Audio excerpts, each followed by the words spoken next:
Assalamualaikum warahmatullahi wabarakatuh. Pada kesempatan kali ini kita akan bahas masalah Geographic Information System ya, dimana pada Geographic Information System ini ada beberapa cara perolehan data di dalam GIS-nya. Nah, di sini saya coba bahas ada 4. Yang pertama ada peta analog, yang kedua ada data penginderaan jauh, ada data hasil pengukuran lapang, dan yang keempat adalah data GPS atau Global Positioning System. Oke, kita mulai yang pertama, yaitu adalah peta analog, di mana peta analog atau yang dimaksudkan adalah peta dalam bentuk cetak ya, atau hard copy, seperti yang dikeluarkan oleh Badan Informasi Geospasial atau biasa disebut dengan BIG. Nah, data analog ini atau data berupa hard copy ini bisa kita convert ya menjadi digital atau file, jadi sebuah file soft file gitu ya, atau data digital menggunakan teknik yang namanya adalah scanning atau digitizing. Nah, atau dalam istilah ketika di dunia grafis itu ada yang namanya adalah tracing. Jadi kayak istilahnya itu menggambar ulang dari gambar berupa hard copy atau berupa cetakan, itu digambar ulang menjadi data digital. Nah, ini adalah salah satu data yang bisa diperoleh untuk inputan di GIS, yaitu adalah peta analog yang dikonvert menjadi data digital atau peta digital. Kemudian yang kedua adalah data penginderaan jauh, di mana data penginderaan jauh ini adalah data yang diambil atau yang didapatkan dari citra satelit. Nah, prosesnya adalah dimulai dari matahari yang memberikan sinarnya ke daerah daratan bumi, atau di ini ya, di daerah daratan yang isinya adalah pepohonan atau rumput, tanah, jalan, bangunan, dan lain sebagainya. Jadi daratan atau permukaan bumi ini beserta isinya yang tersinari oleh matahari, maka sinar itu dari masing-masing objek atau komponen ini dia akan memantulkan ulang yang kemudian akan diterima oleh satelit. Nah, konsep ini sama aja ketika kita dalam hal kayak kita lagi mau motret pakai kamera. Ketika objek kita berada dalam ruang yang gelap, maka hasil dari pengambilan gambar menggunakan kamera itu ya hitam atau gelap. Nah, itu dikarenakan cahayanya kurang. Nah, ketika kita menggunakan lighting, kita menggunakan cahaya dari matahari misalnya pada objek yang akan kita foto, maka dari sinar yang kena ke objek itu, maka dia akan memantulkan ke lensanya si kamera, sehingga akan mendapatkan bentuk objek yang kita akan ambil. Nah, konsep itu juga sama halnya dengan konsep ini, yaitu sinar matahari menyinarkan cahayanya atau sinarnya ke permukaan bumi atau daratan, kemudian akan terpantulkan dari beberapa objek yang ada di daratan tersebut, mulai dari pohon dan lain sebagainya, ke arah satelit. Dari satelit ini akan diterima untuk cahaya atau gambarnya berupa, nanti akan diolah menjadi berupa citra. Kemudian dari satelit ini akan dikirimkan kembali ke stasiun bumi. Dari stasiun bumi ini akan terima menjadi berupa data ya. Kemudian akan diolah ke beberapa step. Yang pertama adalah data ini akan diolah pada fasilitas pengolahan data. Kemudian dari step selanjutnya, setelah data udah diolah, akan menjadi berupa citra gambar. Dari citra atau gambar ini, maka sistem akan menganalisa ini citra atau gambar apa dan sebagainya, atau bahkan akan dilakukan filtering atau clustering dan lain sebagainya. Dari gambar-gambar yang udah dianalisa oleh sistem, maka gambar ini akan dilanjutkan ke para user atau aplikasi yang membutuhkan tangkapan gambar atau tangkapan dari citra satelit tersebut. Nah, inilah data-data yang biasanya kita dapatkan dari satelit, kayak di Google Map ini kan ada juga mode satelit, ada mode lain sebagainya ya. Salah satunya adalah mode satelit, berarti gambar yang ditangkap dari satelit gitu. Jadi tampaknya adalah tampak dari angkasa. Oke, selanjutnya yang ketiga adalah data hasil pengukuran lapang. Jadi data yang dimaksudkan di sini adalah data tentang batas administrasi, batas kepemilikan lahan dan lain sebagainya. Nah, yang mana data ini dihasilkan berdasarkan teknik perhitungan tersendiri ya, sebagai sumber data atribut. Nah, data-data ini biasanya yang mempunyai itu adalah Badan Pertanahan Nasional atau badan-badan lainnya yang kredibel dalam melakukan pendataan.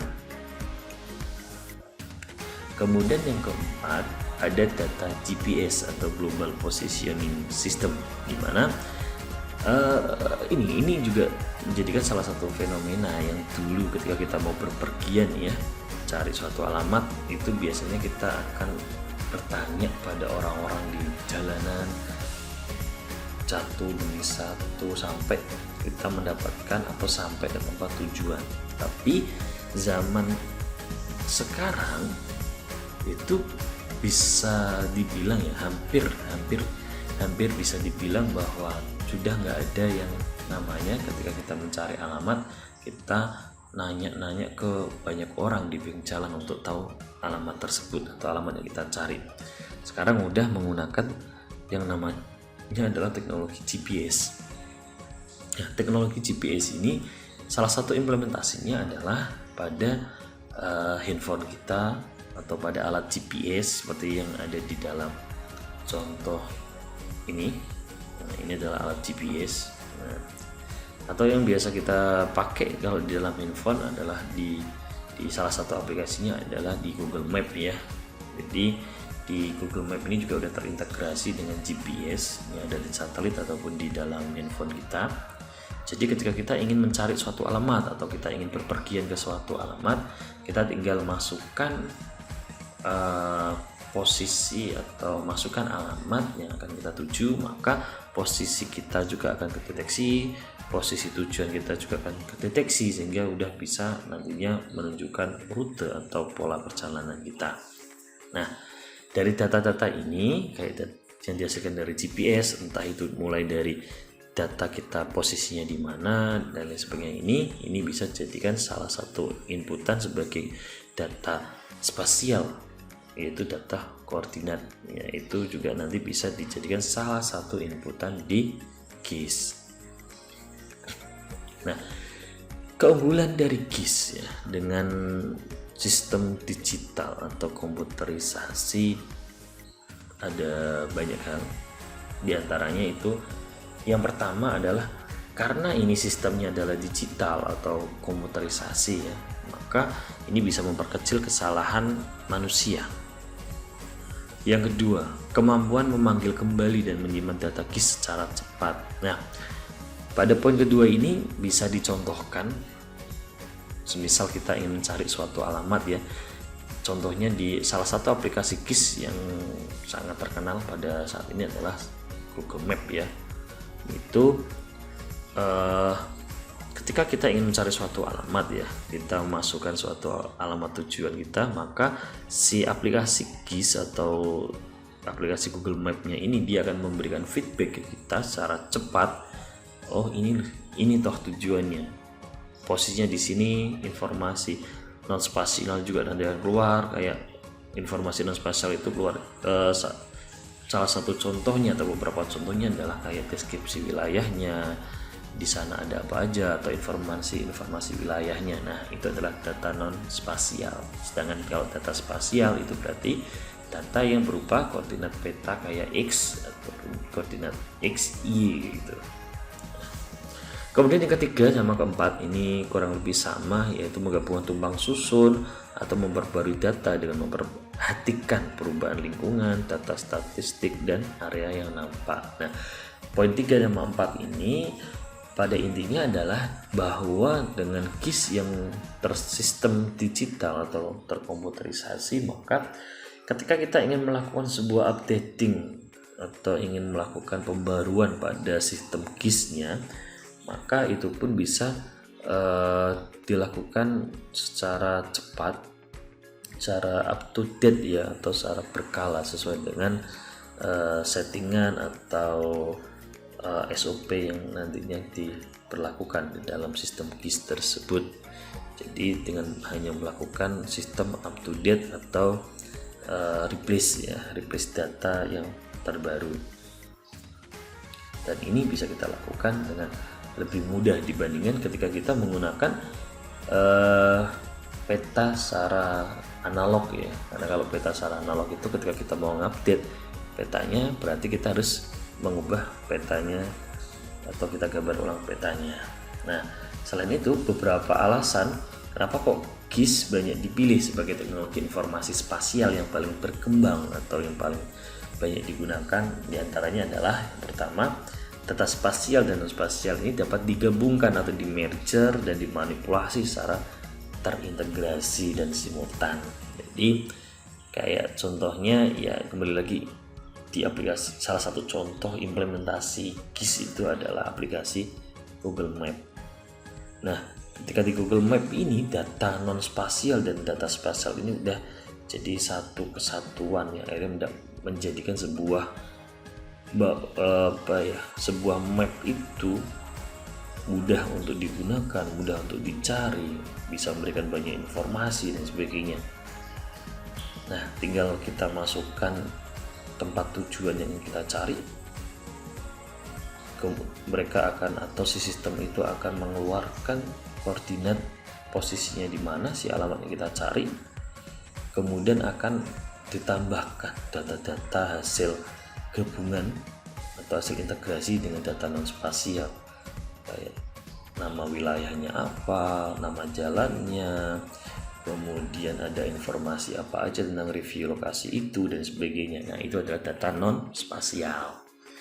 Kemudian yang kedua, kemampuan memunculkan hubungan-hubungan antara berbagai aktivitas menjadi mendasarkan pada pendekatan geografis. Nah, contohnya nih, ketika kita ingin berpergian ke suatu tempat, nah nanti biasanya kalau dalam KIS yang di sini kita contohkan adalah Google Map ya, itu bisa aja nanti akan memunculkan lokasi-lokasi wisata di sekitar tujuan tempat kita akan tuju, atau lokasi SPBU atau lokasi tempat makan dan sebagainya. Jadi bisa saling mengaitkan atau bisa saling memberi informasi di sekitarnya. Kemudian yang ketiga, perantara untuk memahami pengetahuan kebumian secara lebih jauh. Nah, ini otomatis akan bisa memberikan informasi kebumian, karena dalam sistem KIS ini kan kita udah mendigitalisasi atau digitizing dari peta yang tadinya berupa data atau peta analog yang masih manual berupa cetak, kita udah bisa menyajikannya dalam bentuk digital, kemudian menambahkan informasi berupa data non spasial. Jadi untuk mempelajari tentang ilmu kebumian itu akan menjadi lebih jelas dan lebih bisa detail. Kemudian yang selanjutnya, keunggulannya adalah, atau alasannya adalah manipulasi dan display ilmu pengetahuan kebumian. Jadi udah bisa memberikan visualisasi yang lebih jelas dibandingkan kita hanya menggunakan data peta yang sifatnya adalah analog.